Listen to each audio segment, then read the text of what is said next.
This is Trisha Carter. I am with Robin East at his home in Leominster on the 2nd of March 2020. So Robin, tell me a bit about yourself and your earliest memories of Kingsland. I was born on the 9th of June 1940 at Brick House, Kingsland, which is in the centre of the village. My grandmother lived opposite in Longford Cottages, which is one of the oldest buildings in Kingsland, dating back to the late 16th century. When I was 2, I was unfortunate to fall out of the attic window at Brick House and ended up in hospital for 3 months in Oswestry. Not as I can remember anything about it, but I did suffer a broken leg and a fractured skull. So I must be quite fortunate to be here today. I went to Kingsland School when I was 5, but my mother told me for the first 2 days at school I ran back home because I didn't like it.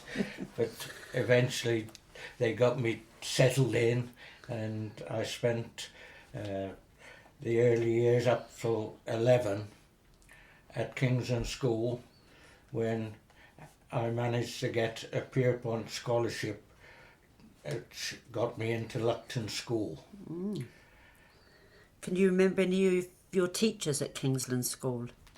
I can remember there was 2 Miss Morgans, and the headmaster was Charlie Jones, who was also a member of the church choir and quite a stern headmaster. But I never really fell foul of him. So when I went to Lucton, I must admit my education let me down rather, because I was very sports minded, and I spent 7 years at Lucton. Not a great educational success, but I learnt a lot of about sport, and I've been very sports minded ever since. And how did you get to Lucton School from Kingsland? We used to bike by way of Lugg Green up to Aston Crossroads and the back road up to Lucton. If we needed a change of scenery, we could go up to Mortimer's Cross, but there was quite a steep hill from Mortimer's Cross up to Lucton. When we had the snow in the winter, sometimes it was too deep, so we used to walk, but we used to walk across the fields over Tars Wood and through Fowden, and used to get there mid-morning. Yeah. But they were good old days.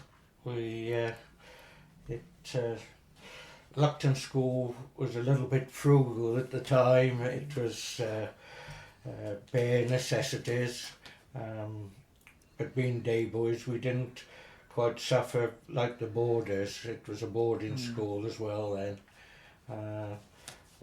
The heating, hardly any heating in the school, and yes, it was. Was it quite strict? There was 2 or 3 teachers which you feared, and there was what I call 1 or 2 other idiots which,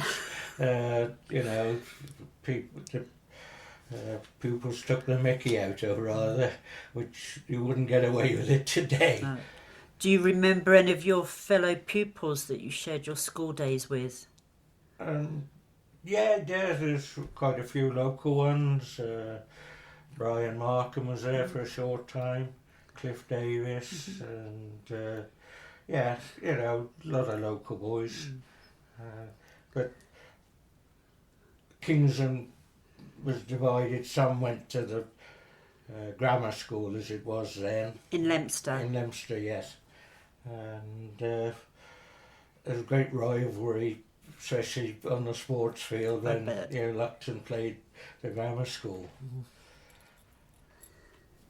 I left school when I was 18, and I got a temporary job doing the post round because Red Summers was ill at the time, so I did that for 3 or 4 months.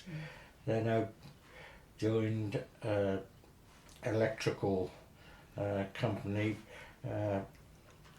supplying the electricity around all the local villages, because in 58 a lot of the local villages hadn't even got electricity around here, and I worked in that side of the business for about 12-15 years, and I had a chance to move away when most of the work in this part of the country had finished, and but I was a home-loving boy really, and so many connections around here.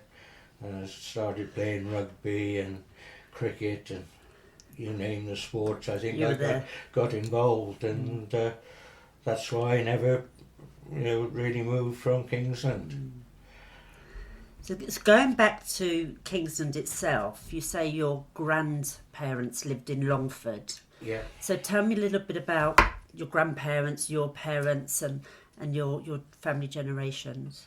Well, my mother's, the Reynolds side, well, it started off the Perkses, but there was a lot of, I think, hanky-panky going on way back, and it's been very difficult to try and work out what was going on. But my grandmother, Annie, she was Annie Perks, but her mother never married. There was 2 sisters. I didn't know the one. But my grandmother then married Charles Reynolds, or Frederick Charles Reynolds, and they had 2 daughters, my mother and an aunt called Violet Reynolds, who they both lived at Longford until my mother got married to my father, who originated from Stow-on-the-Wold. Oh, yes. And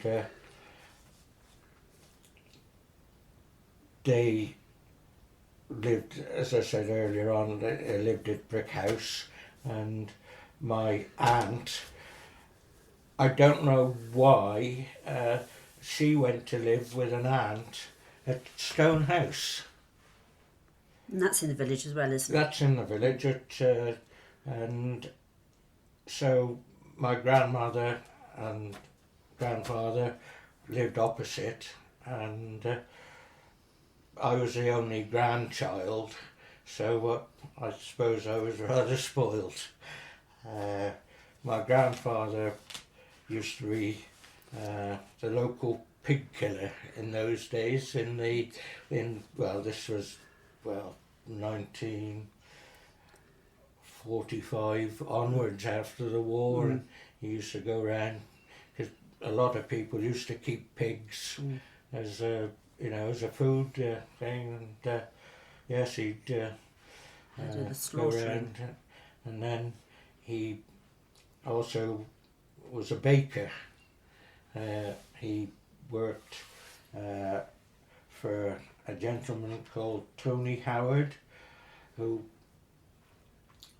owned which is now the Central Cafe, and our grandfather baked for him in there, and he also did some baking for the shop in Kingsland.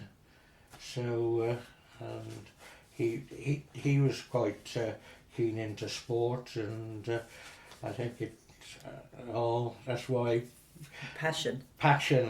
and then he used to train a couple of boys in athletics, and I'd go with him, and we'd go to Knighton and places like that where these boys would be running, and it was for a little bit of money in those days. So sport obviously played a big part in your grandparents' lives and your life as well. Well, yeah, and father played football for the Kingsland, and when I was young, we always used to go with him on the away games on a Markham's bus. Oh yes, Yeah, tell me about that. Well, it was it was just it was a day out really. We used to. Is this Brian's father? Brian's father, yeah.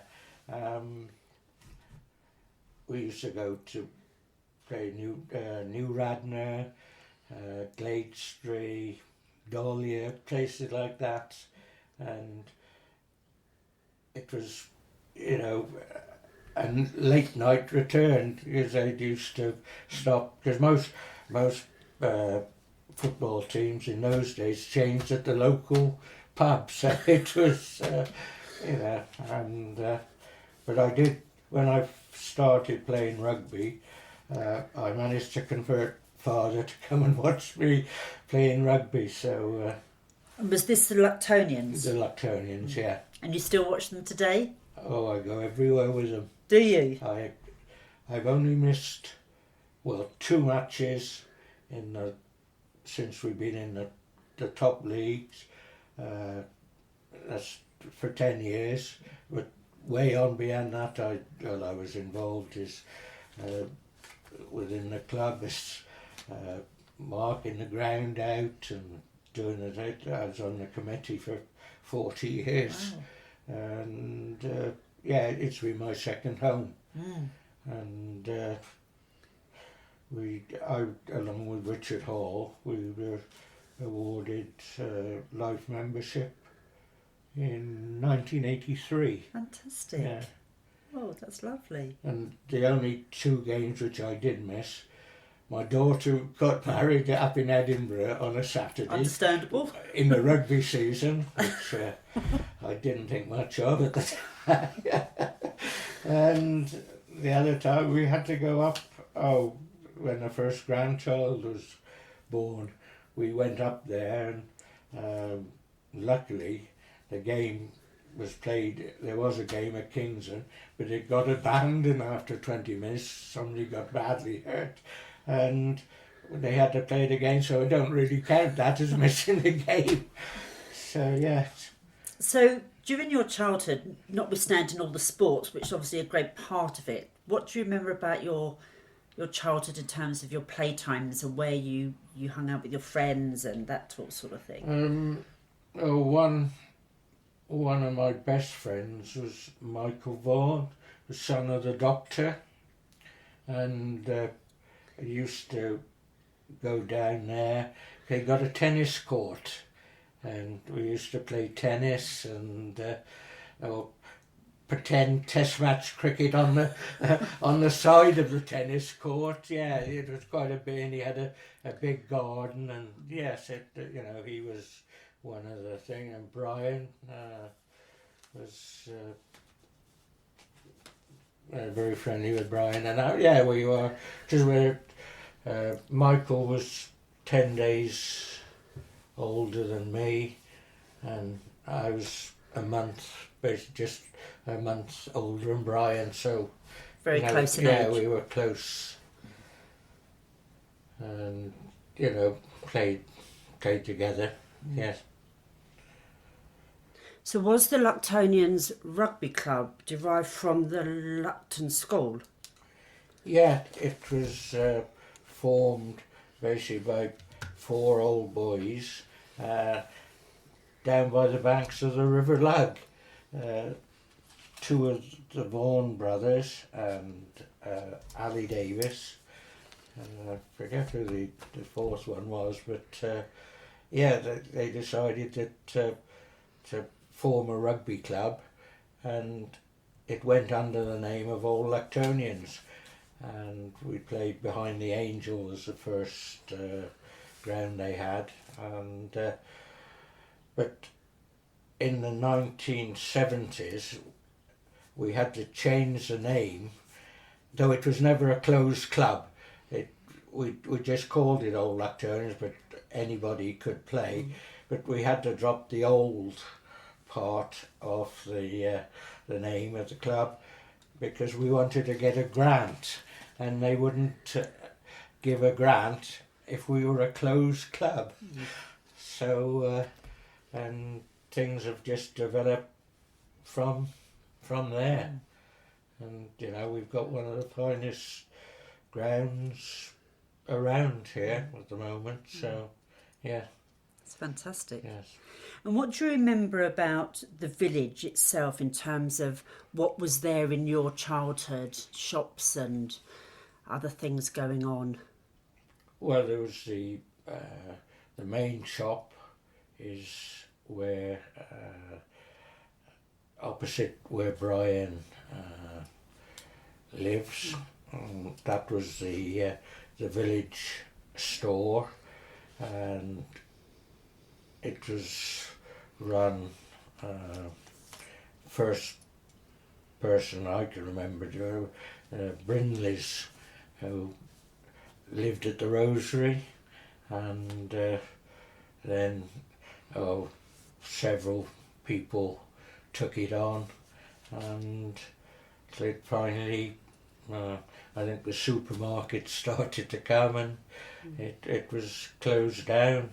Then they opened a small shop at which is now the post office, combined the shop and the post office. And there was a person down at Cobnash who had a small sweet shop where you could go and get sweets, which she didn't really sell much else, but she, yeah, I can remember going down there if we wanted some sweets. Yeah. And what else do you remember in the village in terms of butchers or bakers or? We had two butchers, Mitchell, Frank Durdle, I think Frank Durdle was the name, and Mitchell, Shirley Griffiths' now father. They had a butcher's shop at the end of the car park at the corners. That's where the first I can remember the butcher's shop, and then they moved over to Park House and run the butchers from there. And also there was a butcher, somebody by the name of Davis had a small butcher's shop at Shirl Heath. So yeah, those are the two butchers we had in Kingsland.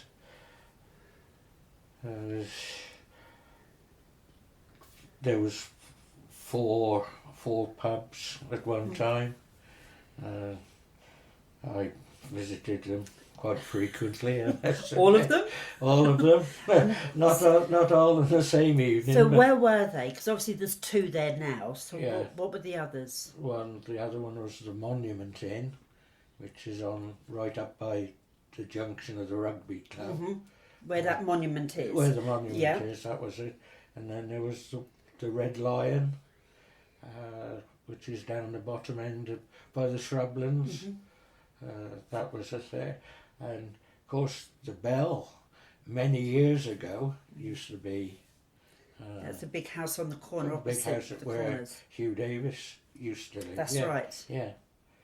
So yeah, but I can't remember that as that was before my time. Do you remember Kingsland Train Station? Yes, I can remember going up there, and if Arthur Sankey, who was a well-known character, he was a train driver, or he was a fireman at the time, and of course they used to shunt the engine at the goods yard up there, and if I knew that Arthur Sankey, I'd go up there and I'd get a ride on the train shunting round the yard. Lovely. Yeah, but I must admit I never went on the train from Kingsland up to Kington.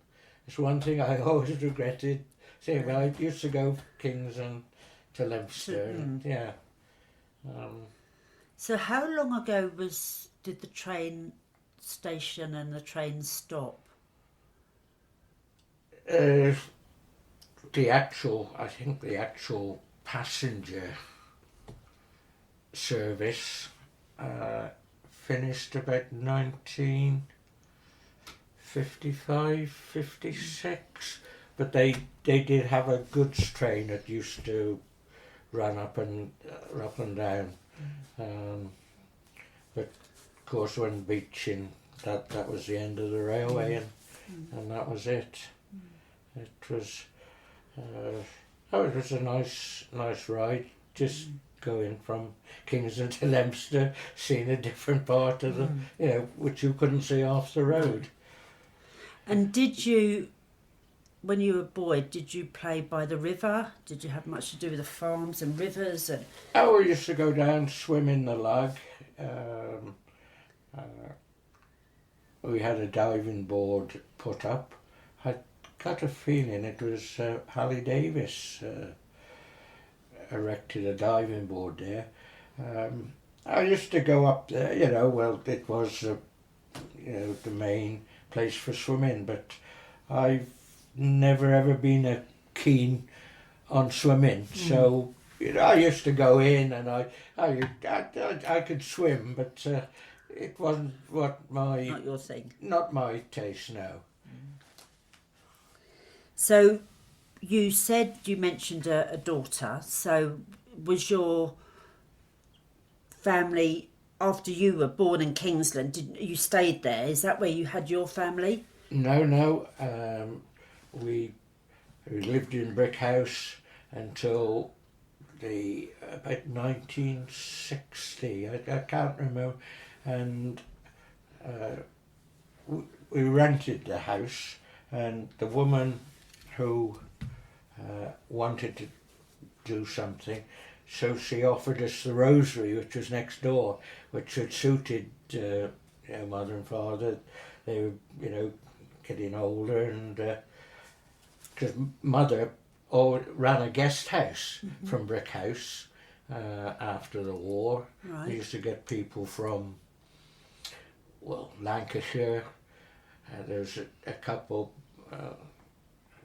mother, father and daughter, and two daughters came from Bradford every year, same week, every year or a fortnight, and stay in Kingsland. And the one daughter married a local boy in the end. Yeah. And people from Birmingham, and they kept coming year after year. And there's Polly Miles next door. She took in visitors, and Topsy Bob at Stonehouse. That was a guest house. And somewhere all along, we were all related to the Bobs, and I don't know, it's all very confusing, but yeah, it was, that's where my aunt went up to stay with Topsy Bob and lived there. So you lived in Kingsland until what, 20 years ago or so? No, I left Kingsland when I got married in 1969 and moved into Leominster, and we had a flat at St Bottles where the housing, all the housing is there with Mr and Mrs Woolley, and they were like another mother and father to us. But unfortunately we moved from there and bought a house at Wynyard Close, but unfortunately things didn't work out, and so we went our separate ways. And then I met my present wife, and we've been it's quite funny actually, because we decided we were going to get married, but on a Sunday her parents wanted some potatoes, so we went and bought potatoes off my friend down the road, and ended up the same afternoon buying a house. So I think that's the dearest bag of spuds ever bought. So. Are there any other things that you can remember that you want to share with us? Well, there was Kingsland Carnival, which was a big highlight really of the year. It was always on the August bank holiday, which in those days was the first Monday. Oh, right. In August, before they changed it. We had the carnival, sports and the flower show, and yes, people used to dress, the carnival. Yeah, it was a good attraction, and we also used to, and I haven't heard anybody say about it, that we used to have, when the main May fairs had finished, the Leominster, Pembridge used to be a very popular May fair, but that's gone by the wayside now.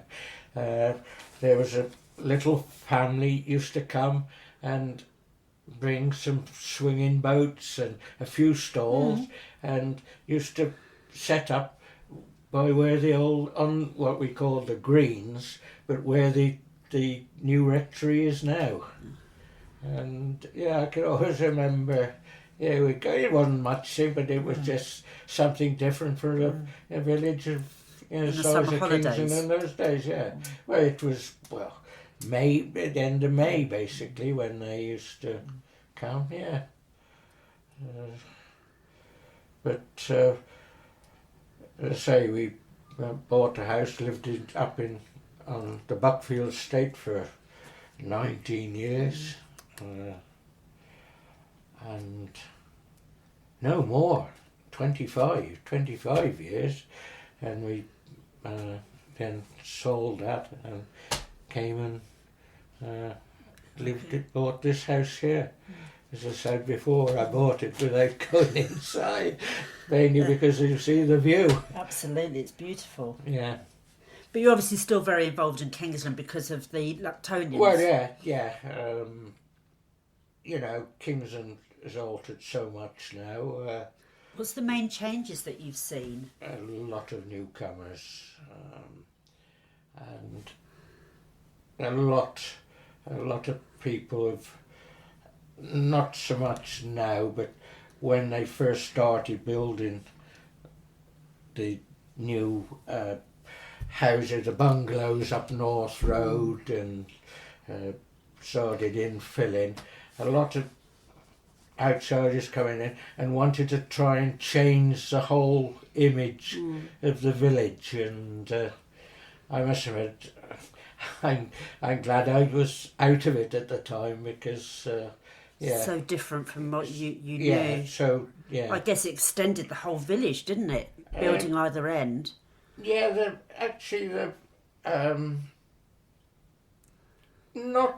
there's been a lot of infilling actually.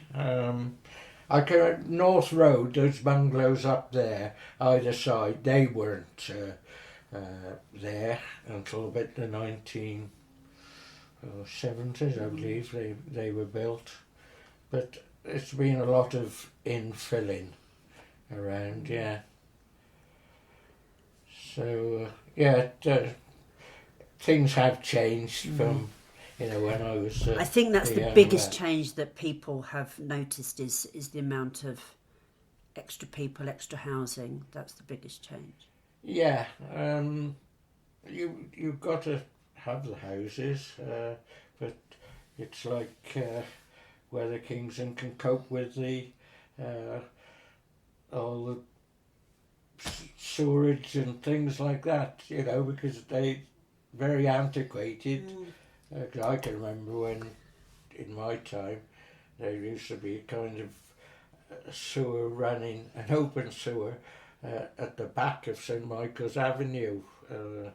It kind of divided the two fields up, and it ran all the way down to the bottom of the village. And I gather now, reading all the planning, which is, the objections, which are, so. Guess it's progress, though, isn't it? I suppose. Well, it is progress, yes, but you've got to have the systems in Indeed. place before you go. Did you have anything to do with the church in the village at all? Yeah, I was in the church choir, and I used to go bell ringing. Oh, right. Yeah, yes, I was a choir boy. I didn't once. I got to about 15, 16. That was it. Like I didn't. Well, a bit younger than that, but it was very. In those days, well, especially when I was young, it was Sunday school on a Sunday afternoon, all dressed up. We had the teacher was a Dennis Weaver who lived at Cobnash, and he was pretty straight-laced. So that was every week you went to Sunday school? Every week, yeah. It was... but there was nothing to do on a Sunday, basically, in those days. Now it's totally different, sport taking place, everything, shops open, yeah. So, yes, those were the days, I suppose. Well, thank you for sharing your memories with me. It's been lovely, because Well, it's very interesting to hear what Kingsland was like, because I have obviously only arrived in the last sort of 8 or 9 months. So. Yeah. It's, it has definitely altered. But lots of happy memories, obviously. Oh, yeah. It was, so there was so much freedom, and, no vandalism or anything really in those days.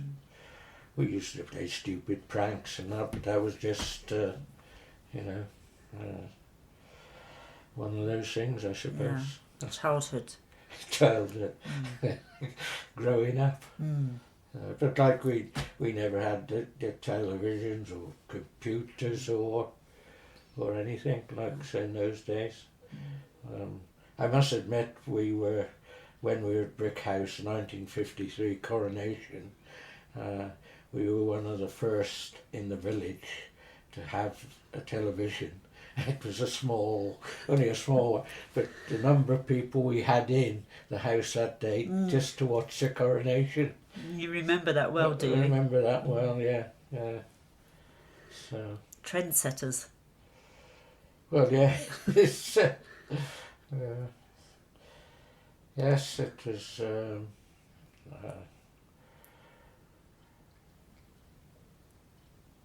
Well, anyway, it was for better or, I don't know. But, yeah. It Well, was, thank you for sharing your memories. It's been lovely. yeah, oh well. Thank you.